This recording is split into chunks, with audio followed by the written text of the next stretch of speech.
আসসালামু আলাইকুম। আশা করি সকলে ভালো আছেন। আমরা এবার সিসি লোনের সুবিধা এবং অসুবিধা সম্পর্কে জানবো। সিসি লোনের প্রধান যে সুবিধাটা সেটা হচ্ছে আপনার যে টোটাল সম্পদ ব্যাংকের কাছে গচ্ছিত রাখছেন তার ৫০ থেকে ৬০% পর্যন্ত আপনি এর ঋণ সুবিধা নিতে পারবেন। এটা হলো ফার্স্ট। সেকেন্ড কথা হচ্ছে আপনি যখন ব্যাংকে যাবেন তখনই আপনাকে ব্যাংক টাকা দিতে বাধ্য থাকবে। অর্থাৎ আপনি হচ্ছে যে ব্যাংকে গেলে সিসি লোনের যে অ্যামাউন্টটা লিমিটটা আপনাকে দেওয়া হবে, ধরুন আপনার ৳৫,০০,০০০ লিমিট আছে। আপনি যেকোনো সময় গিয়ে ৳২০,০০০ তুলতে পারবেন সিসি লোন থেকে, ৳৫০,০০০ তুলতে পারবেন, ৳১,০০,০০০ তুলতে পারবেন। অর্থাৎ আপনার যে পরিমাণ টাকা প্রয়োজন হবে আপনি গিয়ে টাকা উত্তোলন করবেন।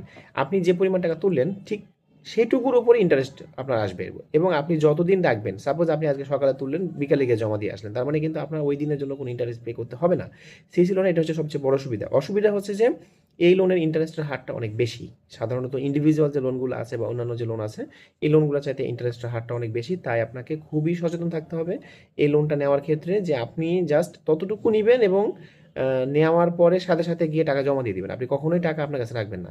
জাস্ট আপনি বিপদে পড়ছেন বিধায় সিসি লোনটা নিছেন। এটা মাথায় রাখবেন যে সিসি লোনটা নিয়ে অন্য কোনো কিছু করা যাবে না। যেটা শর্ট টার্মের আপনার যে বিজনেস আছে, ওই টাকাটা মেকআপ করার জন্য অর্থাৎ আপনার টাকা চলে আসবে আপনি জানেন। আপনি ওই মোমেন্টে টাকাটা ইনভেস্ট করবেন। জাস্ট এতটুকুই। আপনি আজকে নিলেন, নেওয়ার পরে যদি ৫ দিন পর টাকা চলে আসে আপনি টাকাটা পেমেন্ট করে দিবেন। টাকা আপনার কাছে রাখবেন না। সবসময় ব্যাংকে রাখবেন। অর্থাৎ সিসি লোনটা নেওয়ার উদ্দেশ্য হচ্ছে আপনার টাকাটা সবসময় ব্যাংকে রাখা। ঠিক আছে? কিন্তু আপনার প্রয়োজন নেই। জাস্ট খালি আপনি হাতের কাছে টাকাটা পেলেন এই মাত্র জাস্ট।